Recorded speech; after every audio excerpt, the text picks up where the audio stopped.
Hey guys, hope you're doing well. Grab a coffee and let's talk a little bit about virtualization. The most videos in the YouTube from a whole lab and whatever else, they talk about Proxmox, VMware, personal deployed servers for virtualization, Docker, Kubernetes, whatever. But let's not forget someone who is not as experienced in all of that stuff. I don't have any Proxmox server on my own, but it doesn't mean that I don't need a virtual machines. And for some, even deploying something in the clouds like AWS, Azure, whatever, might be like too complicated. I've recently noticed one guy I remember in the Discord was having a struggle to deploy the virtual machine on his computer. He didn't know like anything what to do, so I decided to make a video about the most easiest way how you can spin up any virtual machine on your personal computer. You don't need a server, you don't need any hard configuration, whatever. And that's basically the same stuff that I'm using for myself for filming these videos and just for the personal sake of the testing.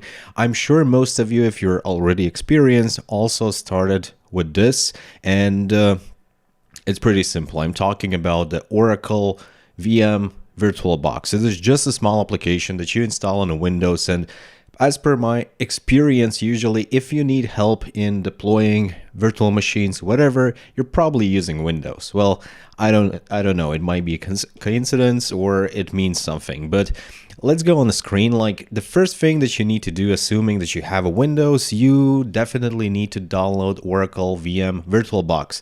And to do that, you can just go to the Google, type Oracle VirtualBox, and the first link will lead you to Oracle VM VirtualBox. And here it is. Somewhere here we need to find downloads. In the downloads, we are looking for the Windows host, probably.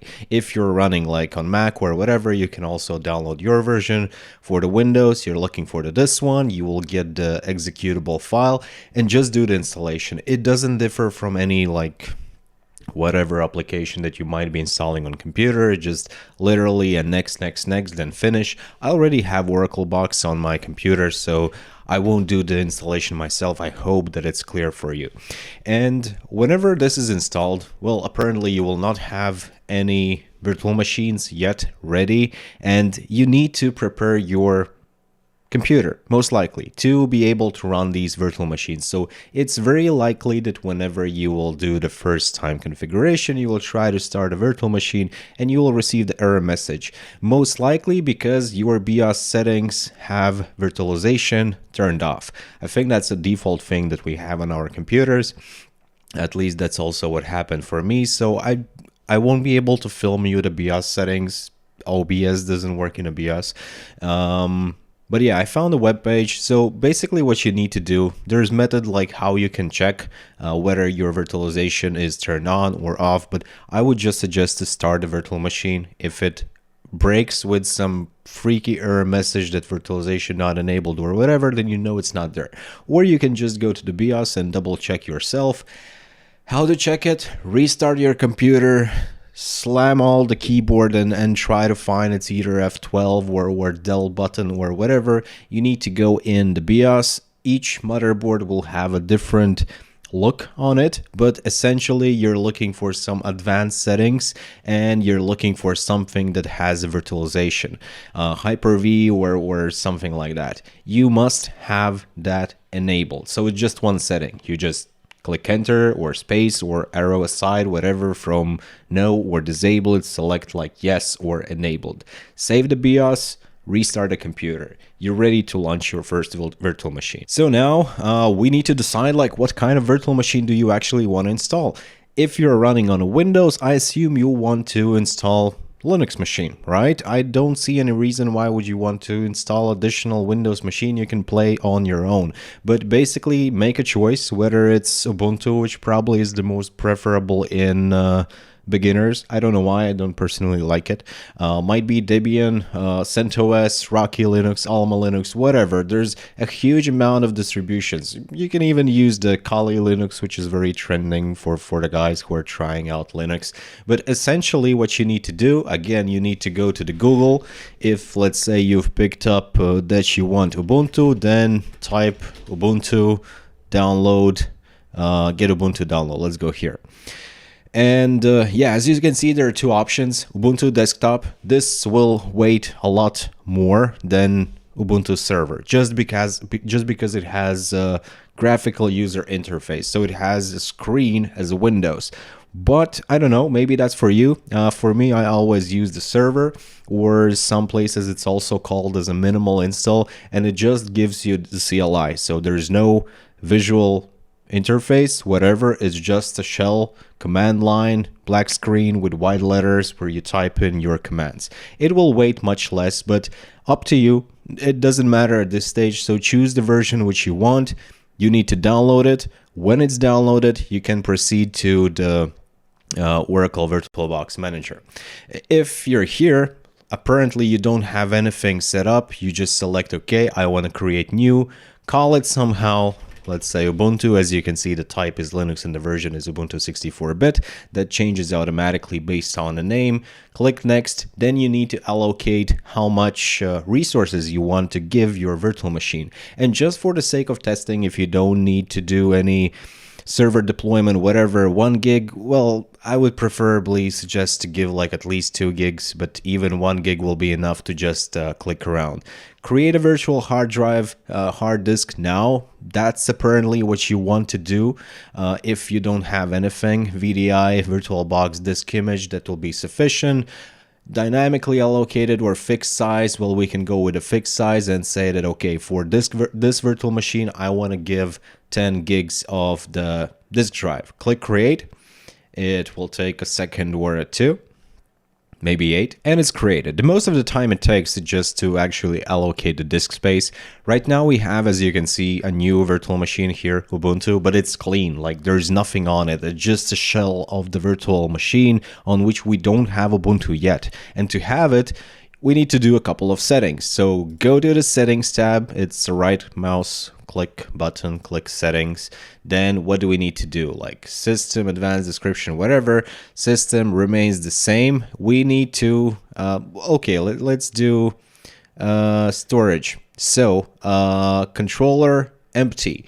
This is the place where you need to click on this button and choose the virtual disk that you just downloaded. ISO image, may it be Ubuntu server, Ubuntu desktop, Debian, Oracle Linux, whatever else. It's going to be the ISO image, one single file weighing around like 500, 600 megs.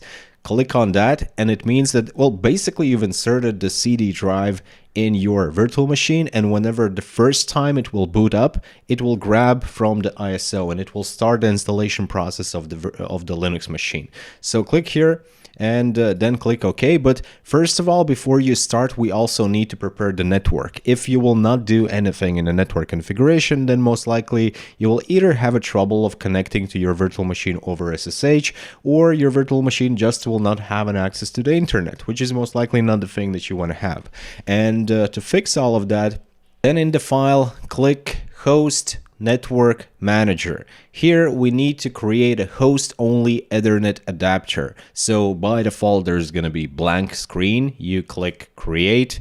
It's going to take some time, again, to configure the host-only network interface adapter. And there we go. We created a second one. So I will just remove this right now. I don't need it. I already have one. We're good with this. So when you have a host-only Ethernet adapter, keep in mind the IP address and then close everything here, and let's go back to the settings of the virtual machine. On the virtual machine settings, find the network tab, and I personally use just 2 network interfaces. The first one is a NAT, which enable network adapter NAT attached to the NAT, which will give the virtual machine access to the internet. So essentially your desktop computer will act as gateway between the internet and your virtual machine. So all the traffic from the virtual machine will go through your primary desktop to the internet, which means that you will have an internet connection. And a second one is enable network adapter, choose host only adapter, and choose the one that we just created. This will mean everything here, just tick cable connected on both of the adapters, making sure that it's actually connected. This will make sure that you can access the virtual machine from your desktop machine, right? So 2 interfaces, when those are selected, storage, ISO image is selected, click OK to everything, and you can start the virtual machine. Whenever you will start it, it's gonna appear, okay, let's make it like, let's run this one. This has a desktop interface. So this is how it looks like. So it is booting up. You don't have a like full screen, whatever. It doesn't look pretty, but for the sake of installation and configuring the Linux machine, you'll have to do that. Whenever you need to do some clicking in the virtual machine itself, you just click on the screen, then your mouse and keyboard works in the virtual machine. Whenever you need to opt out, like I can click, not here, let me close these. Root. I don't remember the password, to be honest. And whenever you need to get out of this screen, you just press the right control button on your keyboard. So you will do the base installation steps of your operating system, of your distribution that you've chosen. And also important, whenever you're doing installation, you will have to choose the username, password, time zone, whatever else, the usual stuff. There will also be most likely the page dedicated to the network. Make sure that you tick the checkbox saying that connect to this network automatically. If you will not do that, after you will boot up your virtual machine, you will not have a the network interfaces will not be working, basically, and it's going to be a lot more complicated to set them up through the CLI than it is just to add a tick when you're installing the operating system. And I will show you on this example, like this Oracle Linux 8 is just server edition, so it boots up. Just click enter, whatever, or just wait a second or two. As you can see, it is booting. So now we have an option to the login, and for me, it is a root and my password that you will never guess. And right now we have access to the virtual machine, which is still ugly, right? It goes through the interface of the VirtualBox, which is not very convenient, but you can type IP/A and you will list all the interfaces that are available on this virtual machine. I have a Docker up and running, that's why there's so many of them, but basically I can grab, and this is my host only adapter. Remember, here in the Oracle Virtual Machine box, host network manager 192.168.56.1, and the virtual machine IP address is 192.168.56.101.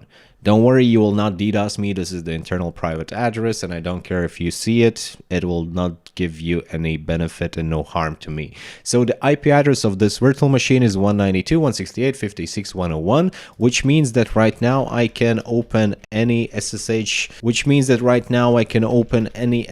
client of the preference, might be the PuTTY, or I'm using the MobiXterm. It's a great app. And then here you just start local terminal and SSH root at 192.168.56.101, and there we go. Fill in the password that you will never guess, not remember it, whatever, and we are inside our virtual machine, which is Oracle, no, it's Red Hat Enterprise Linux release 8.5. I think it's Oracle Linux, but whatever. So this is how you connect. And if you want to do some trick communication with your desktop computer, the desktop IP address will be 192.168.56.1. Right now I am pinging from the virtual machine my Windows host. And that's it. This is how you can get up and running your first virtual machine and start your journey with a home lab. If this is something you enjoyed, then don't forget to subscribe, like, comment, and we'll see you in the next videos.